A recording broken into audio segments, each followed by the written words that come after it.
Welcome to Canada's Court, and it is a good day to be here. After 24 years away from the Olympics, the Canadian men are back, and they are back with a win over Greece, 86-79, the first game of the tournament, the first game of the Olympics. You can hear Celine Dion singing for us all the way from the Eiffel Tower. Coach O, how's it feel to get to see that win today? It feels really good. And you know what's even better? Us being able to get this first win. We're excited about it. We're Canadians. We're going to say we as we're doing this episode. We're going to say we. But again, we're not satisfied, eh? We're trying to, this is a team we know they have high aspirations. They want to be able to medal. So this is something that we have to take with a grain of salt. We're happy, but we're not done yet. You are truly a coach here, saying that we're not satisfied yet. You know, I've not coached nearly as much as you have, so I'm still in the mentality of, okay, we got that win. Because, well, to be fair, I don't have to worry about anything for the next game. I just got to watch it. So maybe after we're done this podcast, I'll say we're not satisfied because we want to keep getting better at our craft. But I'm excited for Canada, and I know you are too. What did you make of, kind of how they started off here? We talked about how important this first game was. What did you think of this? Going back to what we were talking about in our last episode, our biggest thing was how is the Canadian side going to approach this game? We know that time is a bit limited. We have 3 games. It's a bit more condensed, right? So every possession has to matter. And we were interested in just seeing how is Canada going to approach this game. It seems that they made a conscious effort to put a lot of ball pressure. And we were able to see Lou Dort picking up Nick Kalidas almost 3/4 courts and really frustrating him. And that led to a couple of 24-second violations. Oh, yeah. So that means that the on-ball pressure is working because you're forcing Greece to have to set up their offense a bit further out. You're pushing them out of position. And what that does is, a lot of times they ended up taking like some shots super late in the shot clock, which led to a lot of Canadian transition baskets like we talked about. And with that being a thing, you were able to see Canada started building a lead very early. Yeah, and that was really key kind of as the game went on, and they struggled with foul trouble. We'll get to that. One of the things I just wanted to bring up because it kind of made me smile a little bit. You're talking about Lou Dort picking up full court, how much intensity they had. One thing that really kind of stands out to me about this game is we just kind of brought the nasty in a little bit. Like, I mean, we now have players that are not characteristically Canadian, I would say. Like, I mean, for one example is Dylan Brooks, just kind of John with the coach of Greece. Another example is at the end, Shai getting heated after they won with the I forget which player, some player from Greece, but Canada's got some like real like intensity, and they want this. Like they're looking to prove something here. I think that's pretty clear. Absolutely. That goes back to how they approach the game, right? Set the tone. Them being willing to attack the game the way that they did really set up for letting the other team know that, okay, we are coming to take this game, right? I think the mentality going into these games is like very important for coaches to really understand. When you have a team with this kind of talent, a lot of time what ends up happening is you tend to rely on your talent to kind of get you out of bad spots. The hardest part about it is, yes, you have the talent. The toughest part is getting everybody to buy into playing with intensity. And especially playing against a team like Greece, a team that has Giannis, and we're going to talk about Giannis in a bit. The way that they approached that really dictated, almost like you felt like the mentality and the psyche of the players shifted as the game started going on, right? Whenever Greece was giving them punches, they were punching right back. And that's the part that, like you said, is going back to being, I guess, a bit uncharacteristic. Yeah. But we know these are, like, we have a roster with 11 out of 12 have NBA experience. So we know these guys are super competitive. And listen, we're here for it. I don't think Dylan Brooks mentioned any sorries to the team of Greece after the game. So, yeah, I think they're coming in with the right mentality. You mentioned Canada finding themselves in not a bit of a hole, but in a bit of a tight spot. that intensity is great, but it kind of came with a bit of challenges, right? I mean, the refs were calling a tight game. Dort and Brooks both had to spend some time on the bench because of foul trouble, ending up fouling out in the end, and Dwight Powell fouling out, but they held on. How important was the depth of Team Canada in this game? Usually you're not thinking, oh man, I'm going to play my, 3 or 4 players off the bench intense minutes in the final 3 minutes in our first game of the Olympics, but it worked out. Yeah, no, we talked about the luxury of having that deep of a bench, right? In the first half, Jordi Fernandez played 10 players, right? Only Ken Birch and Melvin Ejim didn't step in the court. So Canada, the starting lineup of Shea, Dylan, RJ, Dwight, and Lou did their job. They came in and really frustrated, I feel, the Greece players, the Greek players, the Greek Fair players. enough. It's hard when there's Yeah. no team names, because I know what you're doing. You're going like you're thinking, okay, so like the Raptors or the Celtics, and you can't say that it's the Greases. Like, I don't know. What do you say? Yeah, the Greece. No, we'll get it. We'll get it down by finals. We will. Time, but yeah, that was what I was able to see, and it's like, you think about in terms of energy. You think about the players are willing to expend so much energy super early. You think about foul troubles, right? There's a lot of factors to the game that are going to make you have to make decisions as a coach on how do you keep the intensity or how do you keep the level of play that you have out there, right? The value of having the deep bench really showed itself because there was a certain period of time where I don't even remember Shea sitting so long in the bench for an extended period of time in the World Cup last year. You think about how beneficial that is to a player like that, for him to be able to conserve energy and be able to then go crazy in the fourth quarter as he did. Yep. I think that everything is starting to be a bit connected. But again, the versatility, the depth of the roster. There's a lot of players that could contribute. And we're also in a really good situation where we may not have to see the same starting lineup again. Even though this lineup started well for this, we have the ability to switch it up constantly. And that keeps the other opposing coaches, opposing teams on their heels. You coach Jordi Fernandez, and you look at, you had 3 of your starters foul out. Do you look at that and say, maybe we need to change up our intensity level there? Or are you kind of saying, we just have to play Giannis?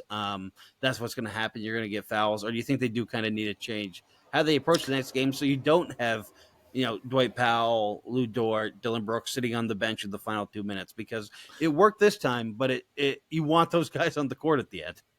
Yeah, no, for sure. I think they approached the game the right way. I think you would expect Dylan with the way that he plays. You would expect Lou the way that he plays. You would expect Dwight being in a way our only last line of defense, really, as type of guy, right?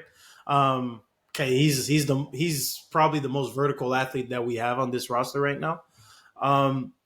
You would expect them to pick up fouls. But again, understanding that we played Giannis, I liked the game plan, which was be physical with Giannis. Don't overreact to his drives and to his help because that frees up and opens up everything. And you can see Giannis, I believe, finished the game with 2 assists. Oh, really? Wow. Giannis finished with 2 assists. So, I mean, that means that Giannis did end up with 34? 34, yeah. Yeah. Giannis ended up with 34, and we, didn't allow him. We know Giannis is a guy that can pick up triple doubles anytime, right? Yep. So I like the approach. I like the fact that we were physical on this. But again, this is also the type of game where your whole game plan is adjusted to one player, right? I think overall, the identity of the team, I think we're in a good situation where that will probably be our identity moving forward. And that has to bleed onto the rest of the team. You make a good point in that, there's so much focus on Giannis in a game like this.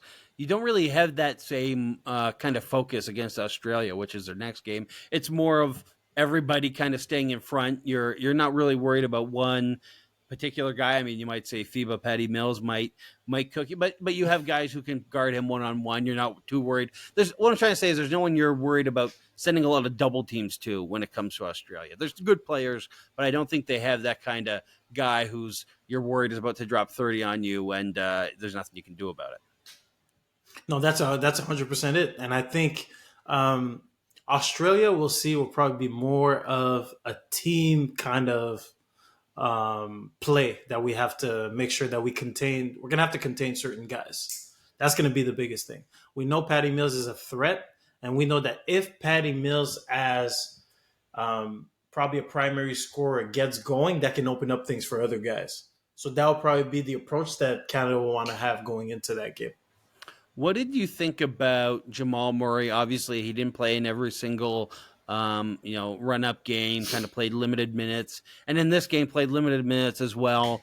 Came in a bit in the first, came in the third, and then again in the fourth because of the foul trouble. So probably it seemed like more minutes than Coach Fernandez was hoping to play him. I kind of felt that well, he still played well. He didn't seem like Denver Nuggets championship Jamal Murray, but he wasn't. He still looked like a guy who was a threat. No, absolutely. And again, people knowing who Jamal Murray is, that's going to open up. As soon as he steps on the court, that's going to open up some stuff, like for sure. Like the defensive attention is going to have to be there. I'm just thinking in the back of my mind, like there was this. There was a drive that Shai had where he basically drew the whole team and kicked it out to Jamal, and Jamal pump fake, one sidestep, and then missed the three. Mm-hmm. Don't expect Jamal to miss a lot of those, right? So it's like the shots are going to be there. He's going to be in positions where he has to make the defense pay.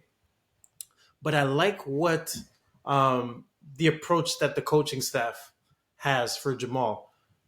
Understand that we have a deep roster. That gives you confidence as someone that by the end of this tournament, I can guarantee you Jamal's going to be one of the main guys that we have.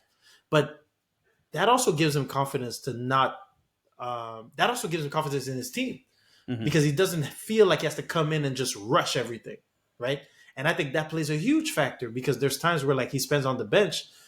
If you're Jamal Murray, you're talking to the rest of the guys that are going in, and you know that you're probably going to be one of the main guys going down the stretch. If you can give that confidence to the rest of the guys, that can go a long way, especially in a tournament like this.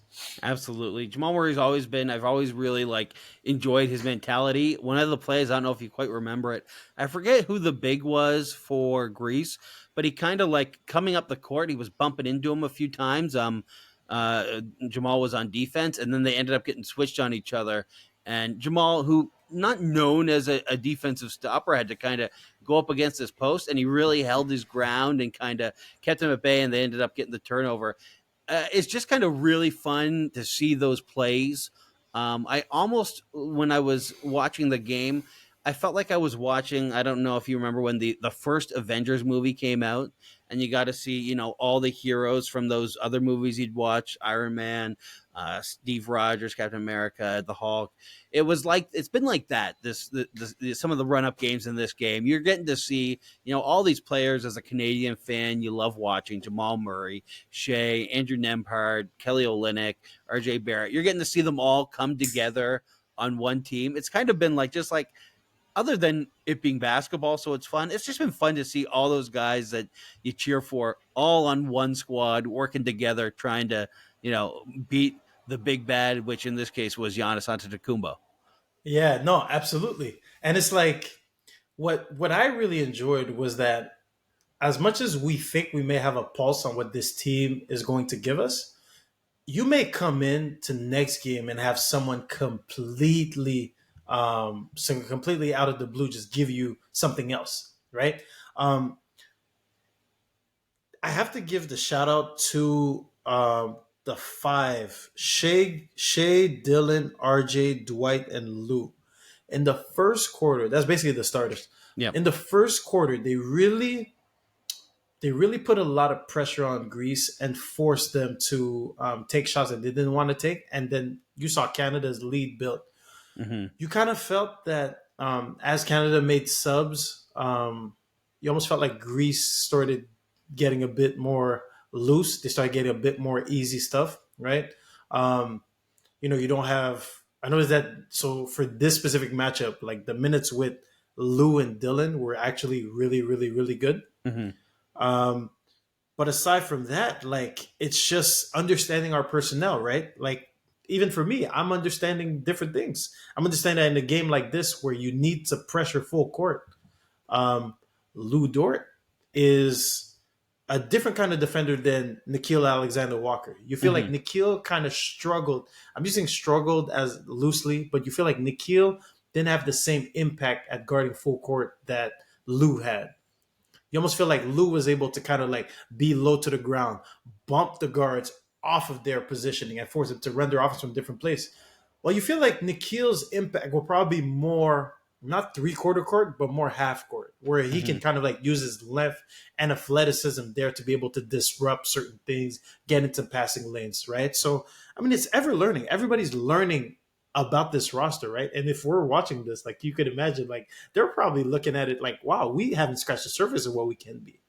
I think that's a really good point, and you mentioned it with Jamal Murray. Probably like he's probably going to be better than he was today by the time we get to Game 3 or hopefully the playoff matchups. He's probably going to be a better Mm-hmm. player, and if you have that plus Mm-hmm. you have RJ, scoring 20, plus you have Shai. Okay, let's talk about Mm-hmm. Shai. Let's talk about Shai. How Yeah. nice is it, to have a player like that in the end of the fourth quarter when things are getting a little bit tight. It got a little bit tight. I was on the Mm-hmm. edge of my seat, and when I say I was on the edge of my seat, I mean I was standing up because that's how I watched the last 2 minutes of basketball. It's hard to sit down, Yep. but to have a player like that at the end of the game who can just go out there and you feel so confident in him, whether it's taking a shot or going to the free throw line or just handling the ball.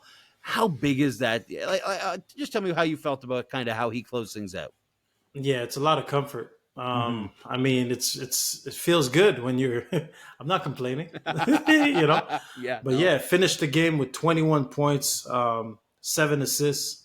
Like, I mean, what are we talking about? We're talking about someone that single handedly, if you give him his rest, that's the part that I think was very valuable. If you give him his rest, where he doesn't have to overexert himself, he can go crazy in the fourth quarter as he wants, right? Um, but yeah, we're kind of happy that we kind of get the chance to see this partnership with Jamal as well, because we know how great Shea is going to be. Shea's going to keep on drawing double teams. He's going to score the basketball. He's going to, like, 21 points in the FIBA game is no joke, no. right? So to answer your question, like it's probably like the best. Now the next layer to that is we got to see glimpses of it, but now Jamal's slowly coming back into it. But Jamal didn't have a bad game either, right? No. And he got 8 points and 3 assists, so that's not that bad. But again, the head of the snake, Shai Gilgeous-Alexander. And right now, if you're Canadian, you are happy that you probably have a top 3 player in the world right now. Yeah, that's pretty incredible and gives you, like you said, a lot of confidence going forward. Let's kind of wrap this up, looking ahead a little bit. First of all, noting that Australia beat Spain in the first game of the day. That's pretty big news because they're in the bracket here, so that's really important to watch. How do you feel? We talked a little bit about Canada versus Australia.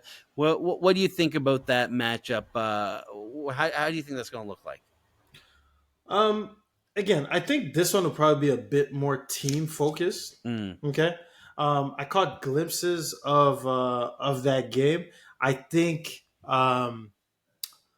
Australia matches up, like, just in terms of body types, right? They match up pretty well with what we want to put out there.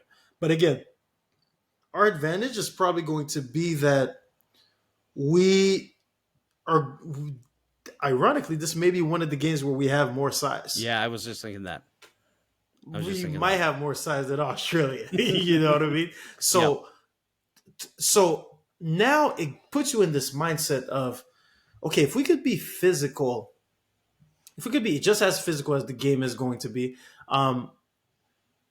we have this opportunity to really disrupt, because they're probably going to go into a bit more small ball, right? Where the game kind of switched up this today against Greece was the fact that when Giannis was stationary, we're pretty good at loading up. When the guards are trying to create off of the perimeter, we're pretty good at switching and being high up to touch. We call that up to touch, where it's like the screen is being set and you're almost like there at the level, right? You're touching the screener, all right? We were pretty good at doing that. There's probably going to be a bit more of that, but with Australia, expect a lot of misdirection, right?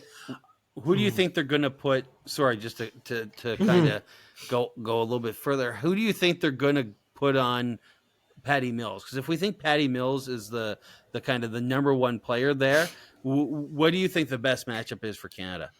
I think it has to be Lou Dort. It's got to be Lou Dort because I think Lou Dort can have his impact as much as possible on Patty. Now it depends. How does Australia decide that they want to run Patty? If they want to run Patty off the ball, that's where potentially you may see a little bit more of I'm gonna say RJ, right? It's a tricky kind of matchup because Australia will start in today's game they started Patty Mills, Josh Green, Joe Ingles, Dyson Daniels, and Josh Giddey. That's small. Okay, that is small. Yeah, I didn't even realize they're a small lineup. Yeah, that is a small lineup. So you're probably going to look at Dwight Powell to be more of a rim protector. They're going to keep him on Josh Giddey so he can roam a little bit. Yeah. I think in terms of body types, if Patty Mills is the one bringing the ball up and initiating the offense, Lou Dort makes more of a difference because you can put Lou Dort a bit higher up the floor, right? And then RJ and Dylan can potentially guard. I would probably have on Josh Green and then maybe on Dyson Daniels, but I think Shai Gilgeous-Alexander will probably be on Dyson Daniels, right? Yeah. And Joe Ingles is a secondary decision maker, right? So you want to have someone that's at least a solid defender, right? So the key here is that we don't want to put Shai Gilgeous-Alexander on anybody that, like, we know he showed flashes of being able to, disrupt in today's game, but we don't want to have to overtax him and put him on somebody that's running the offense, right? So you kind of want to play that game a little bit. Potentially you may see Shai hide a little bit on Josh Giddey. Who knows? You get what I'm saying? Like a bit of personnel, you know his game, right? So I think like this, where like the game within the game, especially in the FIBA game, really comes into a factor. Who do you think that on the other end, how are they going to match up against like Shai and RJ there? Yeah, it's going to be more of the same. I think you're probably looking at either Josh Green or Dyson Daniels. Yeah, guarding. That's actually what I think. Yeah, that's actually what I think. I can see Dyson Daniels there. Yeah. My mistake. They started Josh Giddey, Patty Mills, Jock Landale. Jock Landale, yeah. Jock Landale, and that Nick makes Kidd. a little more sense. Yeah, and Luke K. Yeah. So he's probably going to be on fault. Dwight Powell. Yeah, that makes sense. Yeah. So that's my fault for the listeners. But I think you got a chance to play around with those matchups as much as you can, right? So yeah, it's going to be interesting. Canada is outside of basketball has already got it started. We got a silver medal with Summer McIntosh, so we're on our way to getting some more. I'll just ask you: did you watch any of the opening ceremonies on Friday? Are you an opening ceremonies kind of person? Were you tuning in? Just clips. Just clips. I watched clips. Saw what I saw. Pretty cool moment to have all these. If you're an athlete, you were working for this for your whole life, right? So pretty nice to have like that kind of moment, right? Was happy to see that the rain didn't bother them from having fun and whatnot. So that was a pretty cool moment for sure. It's kind of funny, because we talk about these big, stars, these multi-million-dollar athletes who are like LeBron and stuff like that. It's just kind of funny to like see the clips of them on the boat interacting with, other athletes who are also the top of their game, but maybe not as high profile. And it's just kind of fun to see, that kind of atmosphere. And nice for Canada to end things off with Celine Dion singing, and maybe that's some good luck charm for Canada. Lou Dort from Montreal, you're from Montreal, so getting that Quebec presence there, I think that's a good omen. I'm gonna say it's a good omen. It was. It definitely was. Happy for Celine. Know that she's been through a lot, and this is the point of these Olympic Games, right? Like it's showcasing.